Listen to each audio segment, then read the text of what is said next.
Tem uma coisa bem importante que eu verdadeiramente preciso explicar para você, que está aí do outro lado. E que precisa entender isso porque isso é primordial. A nossa vida muitas vezes ela é permeada por desânimo. Às vezes a gente sofre com essa questão do desânimo, essa falta de ânimo de perseverar e continuar nos nossos empreendimentos, de avançar em meio às provações, de conseguir romper diante de determinados eventos e dias maus, né, digamos assim, na, na nossa vida. A nossa vida, na verdade, ela vai ter uma série de dias maus. E a gente vai precisar de uma certa forma, ter um aporte interno, uma força de espírito muito mais elevada. Essa força de espírito, o que eu falo, ela se manifesta exatamente no teu estado de espírito. Lembrando que os nossos estados de espírito, eles são nossos potencializadores em muitos casos. Não é verdade? Em muitos casos, aquilo que vai te dar força, né, parte de um estado de espírito de esperança, não é verdade? Parte de um estado de espírito de esperança que, na verdade, te move, te faz avançar, te faz ir mais além. E entenda, isso é extremamente necessário na tua vida.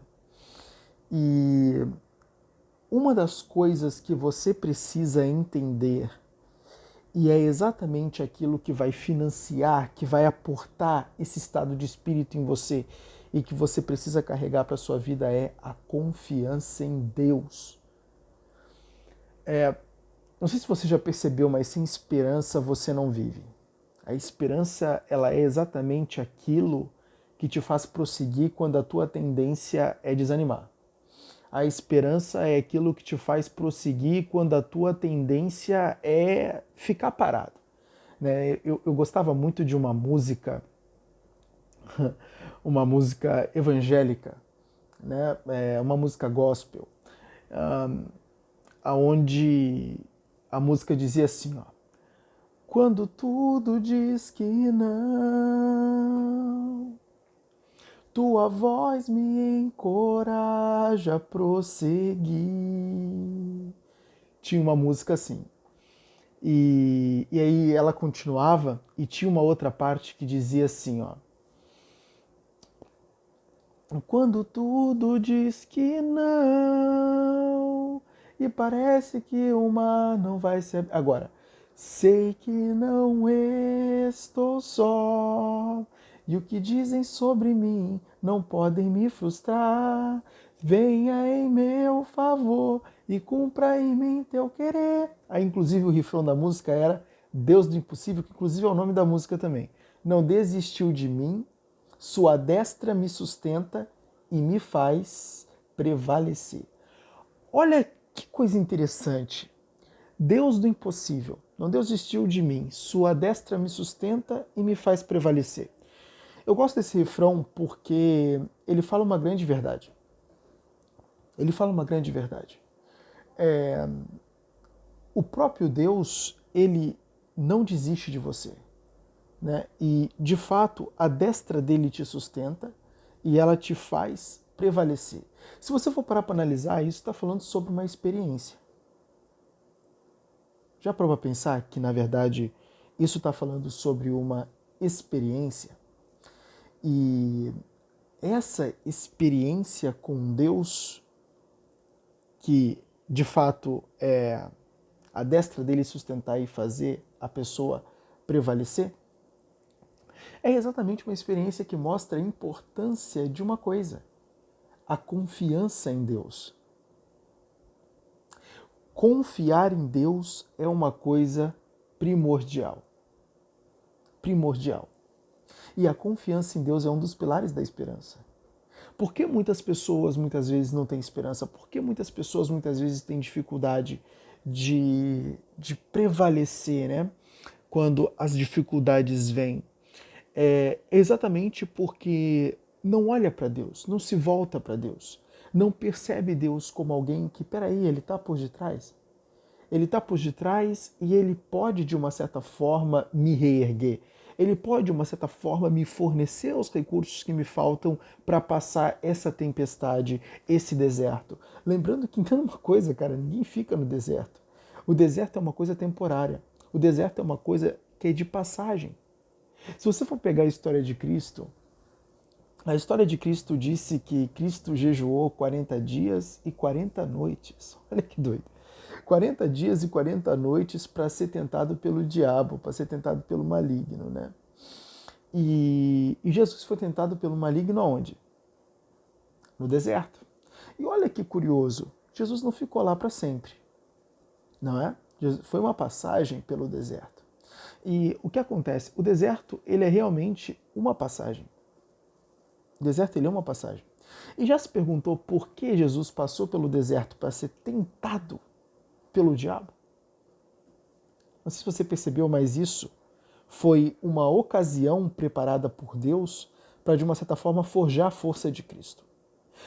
Entenda uma coisa, Cristo ele não era forte à toa. A força de Cristo não veio do nada. Cristo, ele tinha o seu lado divino, mas ele também tinha o seu lado humano. Ele também tinha o seu lado humano, meu amigo. E tendo ele o seu lado humano, ele precisava passar por vales, ele precisava passar por desertos para que o caráter e a força dele fosse forjada. Sem isso, ele não teria a forja que teve. Jesus Cristo só pôde ser Jesus Cristo por causa desse evento da vida. Lógico que não foi só esse. Lembrando que o próprio apóstolo João, ele, quando escreve o livro de João, ele vai dizer, tem muita coisa na história de Cristo que não foi aqui revelada, lá no livro de João. Né? Um dos evangelhos mais... na verdade, os 4 são importantes, né? Mas João ele vai dizer isso. Se a gente fosse relatar todas as coisas que Cristo fez aqui, não haveriam livros para registro. Não é verdade? E então teve muita coisa que Cristo viveu que não foi registrado. E aí a gente pega, né, imagina quantos vales e quantos desertos Jesus não atravessou para ter o seu caráter e a sua força forjada. Ainda mais Jesus, que era um grande líder.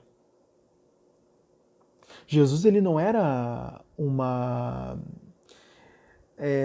Jesus ele não era, por exemplo, alguém que ia fazer coisa pequena. E uma coisa é certa, a gente tem que ser do tamanho dos nossos sonhos ou maior do que eles para poder realizar, né? E Jesus ele tinha que ser grande exatamente por isso. E olha o mecanismo que Deus usou para fortalecer Cristo. Lançou ele no deserto. Você está entendendo agora o simbolismo do deserto? O deserto ele é um símbolo. O deserto ele é um símbolo. E o deserto nas nossas vidas serve para nos levar para um próximo nível que Deus quer. É para isso que serve o deserto. O deserto ele serve para nos fazer romper, para nos fazer ir para um próximo nível. E isso acaba por fazer toda a diferença quando nós entendemos, né? Esse sentido e esse simbolismo do deserto. Deus quer te levar mais além. E muitas vezes onde o desânimo vem? No deserto. No deserto.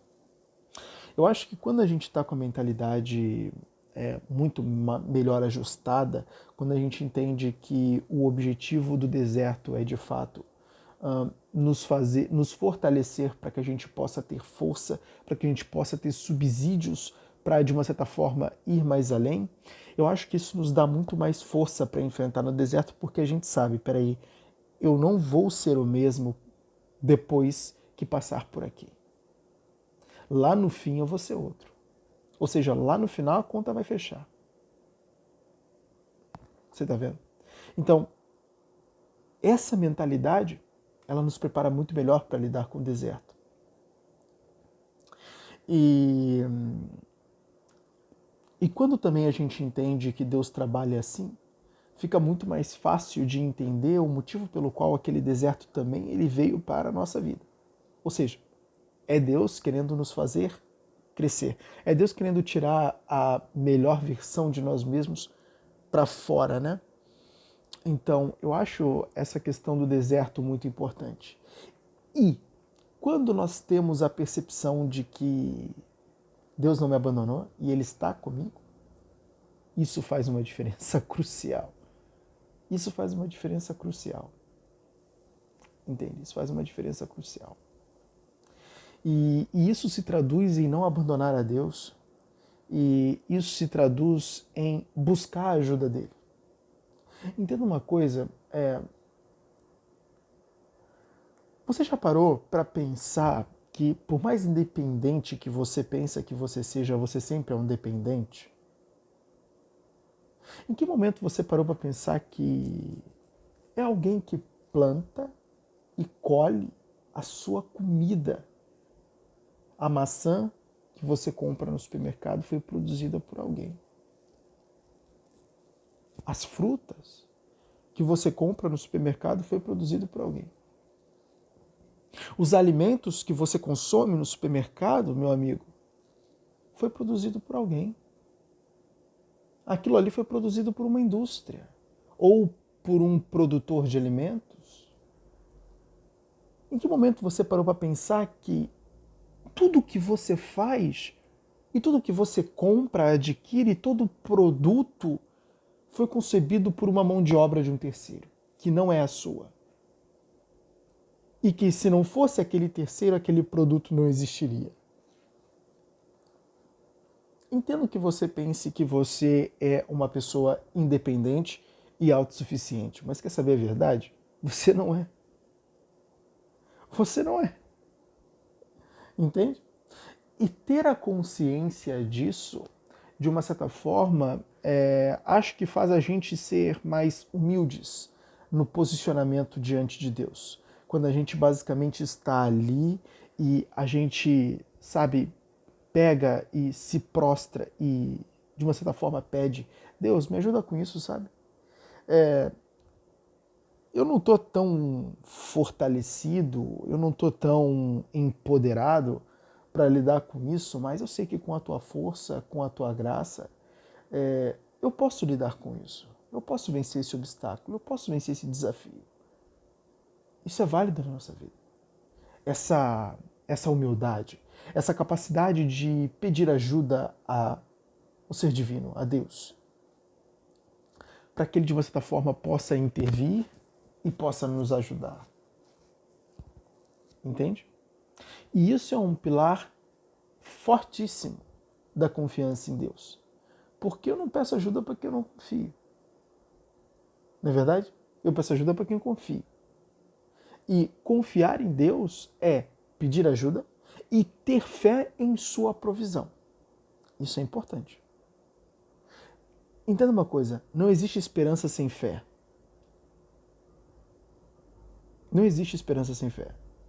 Se você quer esperança, vai ter que ter a fé pegando rabuja, vamos dizer assim. Vai ter que ter a fé no background, entende? Então a fé, ela é algo extremamente importante. E quando eu tenho fé, em Deus, eu de uma certa forma consigo acreditar que Ele está por detrás, que Ele de uma certa forma ele vai intervir na minha situação, vai me levantar, vai me fazer prosseguir, entende? E isso é exatamente o que me dá forças naquele momento em que eu já não tenho. Entenda porque em alguns vídeos que já gravei, eu sempre disse, a fé, ela é primordial para a esperança. A fé, ela é primordial para a esperança. Se você quer ter esperança, se você quer ter ânimo, vai ter de ter fé. Vai ter de ter fé. Não tem outro jeito, vai ter de ter fé. E essa confiança em Deus é exatamente um produto da fé em Deus, de que Ele vai provisionar, de que Ele vai agir em nosso favor, de que Ele vai nos favorecer. É engraçado, né? Porque a gente, quando a gente vê alguém desanimado, a gente tem sempre uma palavra, né? A gente tem sempre algo para dizer para aquela pessoa desanimada. Não, fica assim não. Dias melhores estão por vir, né? O amanhã Deus pertence, vai ser muito bom, vai ser muito melhor do que o hoje. E a gente começa a consolar, a consolar, a consolar, a consolar, a consolar, mas olha só, quando a gente está desanimado, que consolo nós damos para nós mesmos? Que consolo eu me dou quando eu estou desanimado? O que digo para mim? Hum? Será que eu falo as palavras certas? Será que eu estabeleço uma comunicação boa? Ou eu fico no vai dar errado, vai dar errado, vai dar errado, vai dar errado, vai dar errado, vai dar errado, vai dar errado? Entenda, se a sua metafísica, se os seus pensamentos eles girarem em torno do desastre, você vai produzir mais desastre. Olha que louco, tem uma coisa na psicologia que a gente estuda chamado viés de negatividade. Sabe o que quer dizer o viés de negatividade? Viés de negatividade, inclusive, é um dos grandes problemas dos depressivos, o viés de negatividade. E quando o depressivo ele entra nesse viés de negatividade, o que acontece com ele? Ele se torna mais depressivo ainda.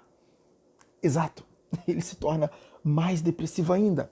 Então, o que acontece? Ele sente os estados negativos ruins, que, de uma certa forma, o sentimento influencia a produção de pensamentos, né? É a variável como estou. Lembrando que a gente tem variáveis que influenciam a produção dos pensamentos, que é como estou, onde estou, né? E é como estou, onde estou e, se eu não me engano, é o que sou. Que no caso é a questão da personalidade. Mas, de qualquer modo, o que acontece? Esse estado ele influencia uma produção de pensamentos negativo. E acontece que esses pensamentos negativos puxam mais pensamentos negativos associados na memória. Olha que louco. Então ele cria um viés de negatividade, ou seja, ele fica preso num âmbito de negatividade aonde esta negatividade alimenta mais negatividade. Ele vive um ciclo retroalimentado. Ele vive um ciclo retroalimentado. Então ele tem mais negatividade, gerando mais negatividade, que gera mais negatividade, que gera mais negatividade, e ele fica preso no estado depressivo e não consegue mais sair. Ele precisa de um rompimento. Ele precisa de uma quebra de padrão. E é exatamente essa quebra de padrão que vai fazer com que ele quebre o padrão, ou seja, o viés de negatividade, e de uma certa forma se liberte por um tempo, porque ele vai voltar para esse loop de novo. E aí ele precisa de outra quebra de padrão.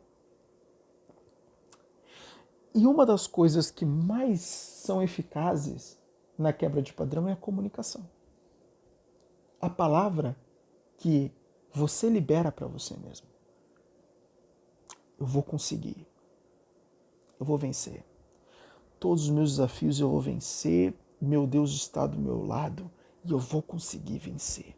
Isso não é difícil para mim, eu sei que é possível. Eu vou tentar, eu vou vencer. Eu vou conseguir dar certo. Você vê que, de uma certa forma, essa comunicação, ela conduz a tua metafísica exatamente a um sentido aonde influencia os teus estados emocionais. Você vê que o problema dos teus estados emocionais baixos, muitas vezes é exatamente o problema, a culpa dessa comunicação. O teu problema, meu amigo, é exatamente a tua comunicação muitas vezes. Você já tem a questão do viés de negatividade e ainda tem mais a comunicação levando a sua o seu processo de pensamento, o seu padrão de pensamento, para mais negatividade ainda. Ou seja, então você tem mais o viés de negatividade e uma alimentação do viés. Entenda que quando mais eu alimentar aquilo que é negativo em mim, mais eu vou colher daquilo que é negativo em mim. Eu não vou conseguir quebrar esse fluxo. Eu não vou conseguir quebrar esse padrão.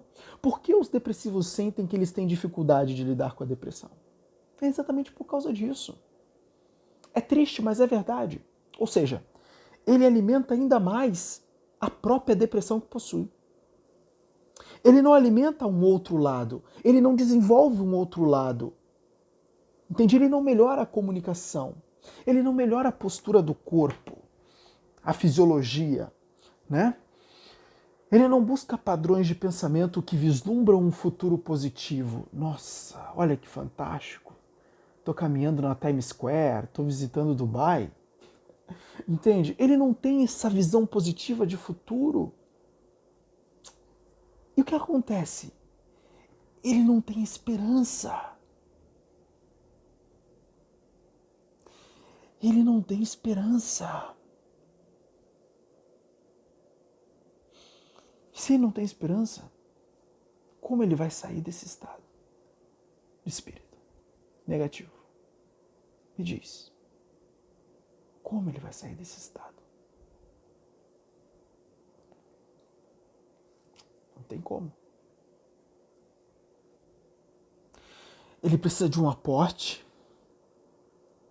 Ele precisa de uma mudança nesses padrões para que ele, de uma certa forma, possa dar um salto. Um salto que eu digo espiritual, aonde ele atinge um estado de espírito mais elevado, aonde ele atinja um estado de espírito aonde pela primeira vez ele consegue eliciar coisas boas dentro de si. Ele consegue trazer para o campo da sua imaginação sonhos, coisas positivas. E aí sim é que ele começa a mudar os estados emocionais. Dentro da escola de desenvolvimento definitivo, eu ensino uma técnica fantástica para isso, que você precisa aplicar todo dia, que é a técnica da projeção positiva. Inclusive, tem alguns, eu não lembro quantos vídeos agora tem lá dentro da escola de desenvolvimento definitivo sobre a técnica da projeção positiva, mas, cara, depois que você aprende a técnica da projeção positiva, meu Deus, você já vê que muita coisa melhora. Muita coisa melhora. Por quê? É uma percussora da esperança, é uma percussora do ânimo. Lembre de uma coisa, o ânimo ele está associado à esperança, são as mesmas coisas. Quando eu falo de esperança, eu estou falando de ânimo, porque à medida que a esperança entra, ela produz, ela gera um ânimo. Note isso aqui. No mundo tereis aflições, mas tende bom ânimo, porque eu venci o mundo. Isso é fantástico. Quem vai falar isso vai ser Cristo. No mundo tereis aflições, mas tem de bom ânimo, porque eu venci o mundo. Tem de bom ânimo. O que quer dizer tem de bom ânimo?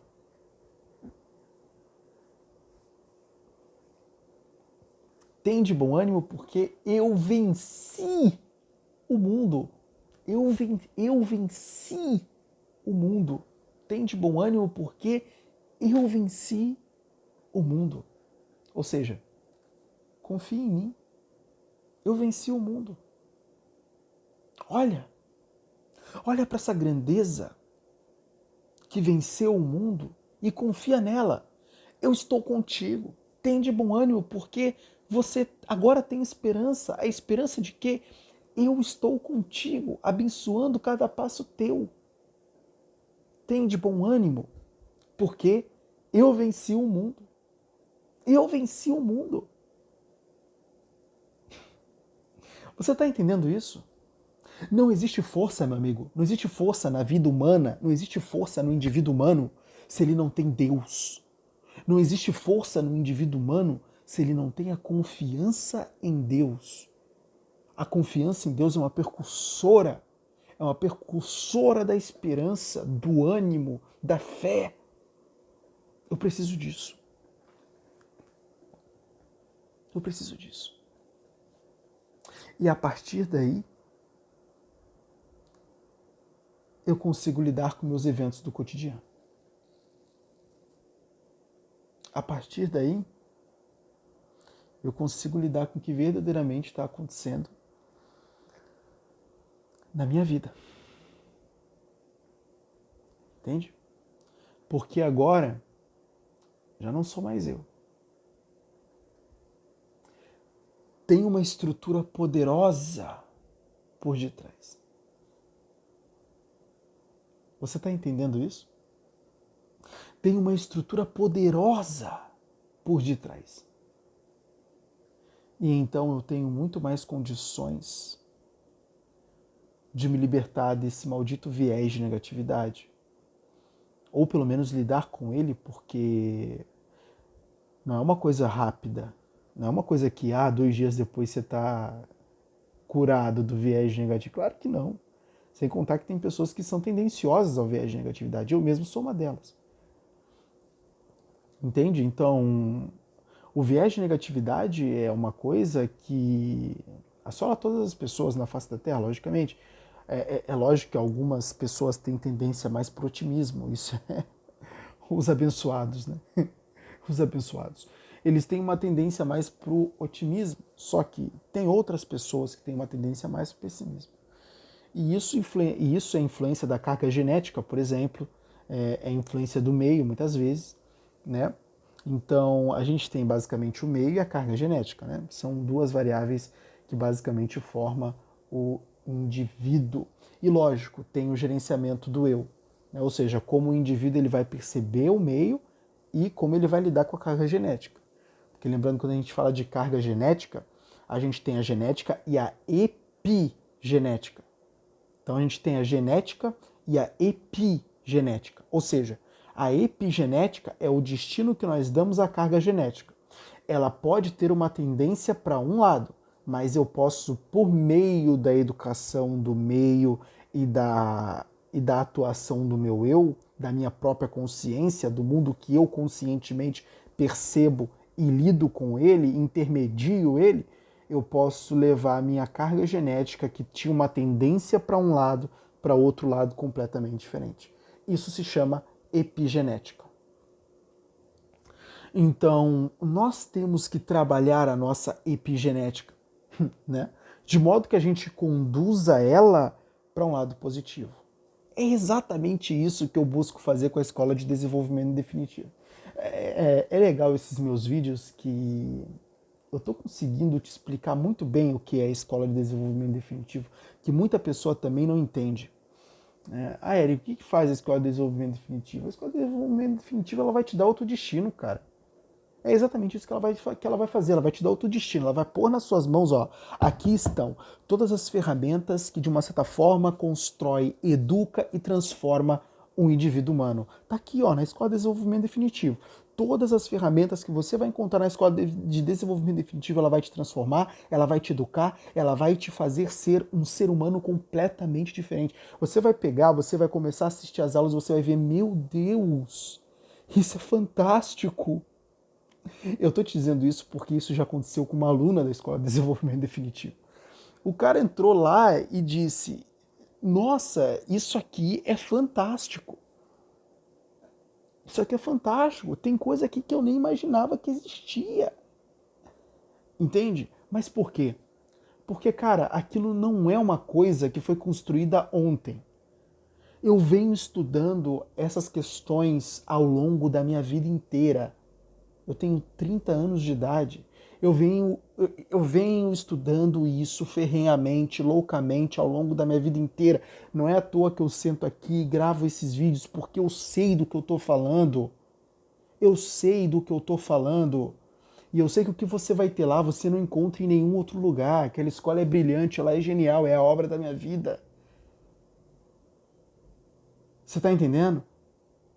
E eu não tenho dúvida nenhuma, de que você não ia se arrepender se estivesse lá. A decisão está nas suas mãos, não é uma coisa muito difícil, ela está aberta para qualquer um que queira entrar. Bom,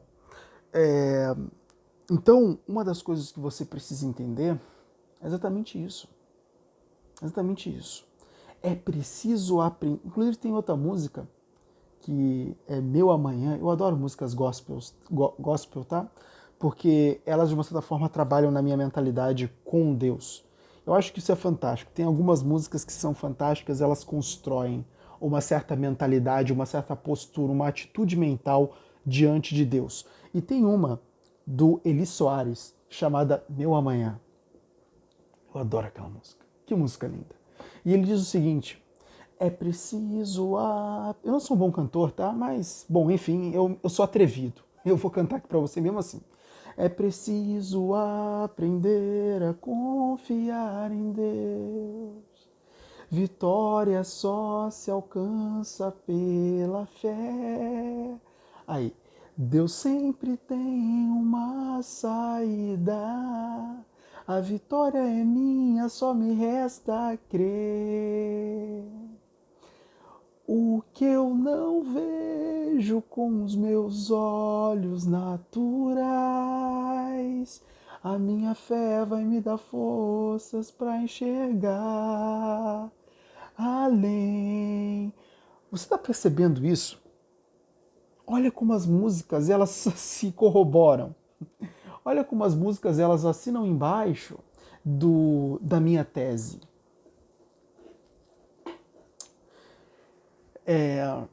Eu percebi isso porque eu vi que ao longo da minha vida, e né, eu já disse em vários vídeos aqui, a minha inspiração sempre foi Jesus Cristo, não é verdade?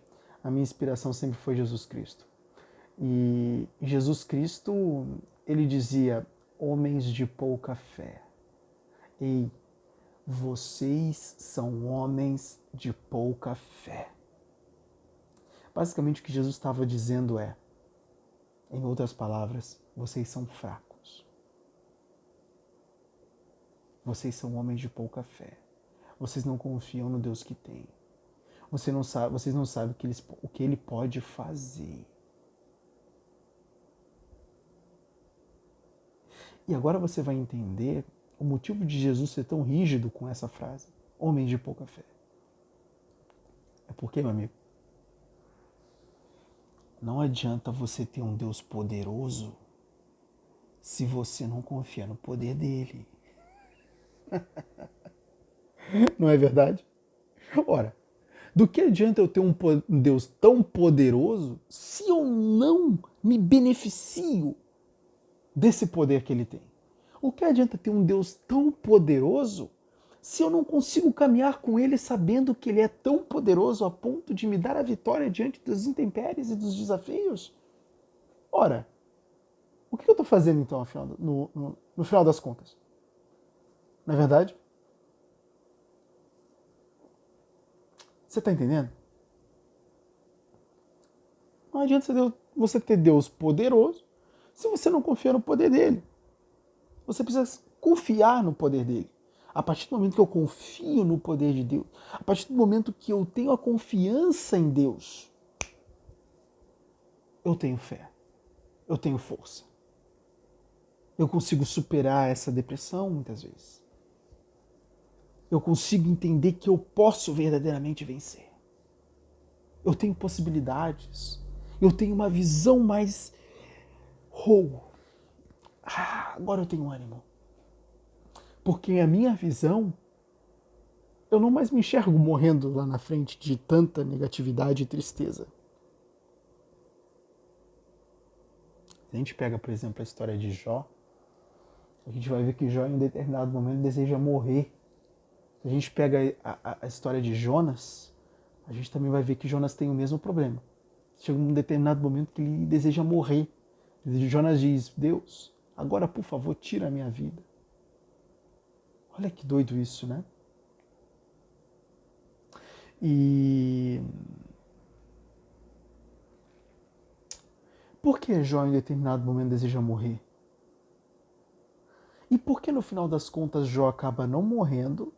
Ele supera o problema, ele supera a provação, não blasfema contra Deus e Deus restitui o dobro da riqueza. Por que isso acontece? Porque em um determinado momento, Jó ele perdeu a visão de futuro positiva, Ou seja, ele entrou numa espiral de negatividade, logicamente porque ele já estava sofrendo. Lembrando que, pelo amor de Deus, se você lê a história de Jó, você vai dar graças a Deus pela sua vida. Essa é a verdade. Se você ler a história de Jó, você vai dar graças a Deus pela sua vida. Não importa como ela esteja agora. Eu tenho certeza, uma coisa eu posso te garantir, ela não está pior que a de Jó. Jó perdeu a família, Jó perdeu os filhos, Jó, ele perdeu a saúde, o corpo dele estava em estado putrefato. Agora eu esqueci o nome, agora eu esqueci a palavra, mas era um estado todo ferido, todo machucado. Jó dizia que o corpo dele era só casca e pus. Olha isso. A vida de Jó realmente foi um mar de sofrimentos. Jó estava sofrendo na realidade, Jó não sofria na imaginação. Então tem essa também. Mas o que aconteceu? Jó, ele, em um determinado momento, ele perdeu a visão de futuro. Né? Não é à toa que nas cartas na carta de Elifaz vai dizer para ele: Jó, não era você que tinha uma palavra de esperança para todas as pessoas que te circulavam quando elas estavam passando por dificuldade? Não era você esse cara que consolava a todos, que animava a todos, que faziam eles prosseguirem? Não era você? Mas o que aconteceu que agora você deseja a morte? O que aconteceu que agora você perdeu esse desejo de viver? O que aconteceu com você? Ele faz a escrever dessa forma para ele. E olha que doido, né? Ele não tinha mais a visão positiva de futuro que ele fazia as outras pessoas terem. Porque trazer uma palavra de esperança é construir um imaginário positivo. Lógico que muitas vezes a palavra de esperança não consegue, porque você vai emitir a palavra, mas cabe o outro projetar. Então, é por isso que Jó, a partir do momento que ele projeta a vida abundante que ele poderia ter, a partir do momento que ele superasse aquele problema que ele estava vivendo, quando ele entendeu que aquilo era meio que uma obra de Deus para a vida dele, as coisas mudaram. Não é verdade? E então ele começou a ter mais esperança. Olha que fantástico isso, né? Eu sou um cara apaixonado pelas histórias da Bíblia. A história de Jó é uma das que mais me encanta. Me ensina muito. Mas a partir do momento que Jó ele recupera a visão positiva de futuro, ele recupera a confiança em Deus. Então essa técnica da projeção positiva não é uma coisa que eu inventei, tá? É uma coisa que já existia há muitos anos. Muitas pessoas usaram sem saber a técnica da projeção positiva. E talvez até mesmo você, em alguns momentos da sua vida, utilizou essa técnica sem saber. Mas faz toda a diferença na nossa vida. Fomenta a esperança, trabalha o indivíduo, fortalece o eu, que é um dos pilares mais importantes. Você está vendo a importância que é isso? Né? Às vezes muitas pessoas pensam, meu Deus, Não, às vezes muitas pessoas pensam, nossa, por que será que isso... Eu acho que isso não é necessário para mim, não. Né? Você fala que tem uma escola que ensina psicologia e que basicamente ensina as pessoas a lidarem com os seus processos mentais para, de uma certa forma, vencer, superar os desafios da vida e não sucumbir diante das intempéries. E as pessoas, eu não preciso disso, besteira. Tem muitas pessoas que reagem dessa forma. E, na verdade, isso é um mar de arrogância e prepotência. Porque a verdade é que, vou te falar uma coisa, você precisa. Você precisa. Você precisa. E sabe por que você precisa? Porque você mesmo já percebeu que em determinados momentos na sua vida você cai. Em determinados momentos da vida você cai, muitas vezes demora para se levantar, muitas vezes essa caída, essa queda deixa sequelas, deixa cicatrizes, não é verdade? Deixa feridas, no caso. E a gente muitas vezes não sabe lidar com esses momentos e acaba tornando eles 10 vezes piores do que eram. E às vezes a gente sofre por coisas que também não deveria estar sofrendo. E é outro motivo pelo qual eu digo que você precisa. Você está entendendo? Então, minha amiga, meu amigo, saiba de uma coisa, você precisa. E nesse vídeo você aprendeu a lidar com desânimo. Você aprendeu a lidar com a falta de esperança. Você aprendeu a lidar com os momentos difíceis da vida e você aprendeu a desenvolver a sua própria força. A força, ela está atrelada com a esperança, com a fé. A fé é o maior provedor de força que existe na face da terra. Não existe mais nada que dê força para você do que a fé. A fé é o que te torna forte. A fé é o que faz uma senhorinha de quase 80 anos fazer coisas extraordinárias que muitos jovens não conseguiriam. O nome dela era Madre Teresa, meu amigo. Tá? E ela fez coisas extraordinárias por quê? Porque tinha fé. E às vezes a fé, ela é exatamente o desprezo que eu faço das minhas circunstâncias reais e a incorporação que tenho de um futuro muito mais agradável do que o meu presente. E você precisa ter isso. A certeza das coisas que não se veem, como dizia o apóstolo Paulo, né? Isso é necessário para a sua vida. E ó, vou te falar uma coisa. Quando você pegar e fechar esse vídeo, não vai precisar mais assistir nenhum outro sobre força. Força foi uma das minhas taras ao longo da minha vida inteira. Taras, eu quero dizer, foi uma das minhas obsessões. Eu busquei descobrir tudo e olha, eu tive várias opiniões. A fé, eu cheguei na conclusão da fé como última circunstância, como última opinião, quer dizer. Porque eu já tive várias, né, em determinados momentos eu pensei que fosse a resiliência o grande pilar do desenvolvimento da força, e não é, porque a própria fé, à medida que gera força, gera resiliência também. Então acredite, a coisa mais poderosa na vida, que mais fortalece seres humanos, é a fé. Tá bom? Olha, se você quiser saber mais sobre a Escola de Desenvolvimento Definitivo, aqui embaixo, na descrição desse vídeo, aqui em cima, depende de qual mídia social você está, você encontra mais informações, tá? Na descrição desse vídeo você encontra mais informações e pode estar acessando lá para saber mais sobre essa escola, que eu não tenho dúvida nenhuma de que vai te transformar como ser humano. Vai te trazer pontos de vista acerca da vida fantásticos. Vai te ajudar a desenvolver tua força, o teu poder pessoal, vai fazer uma coisa fantástica, uma revolução na tua mente, tá? Que certamente vai te ajudar a desenvolver recursos para viver a vida de uma forma mais inteligente e muito mais positiva. Até o próximo vídeo.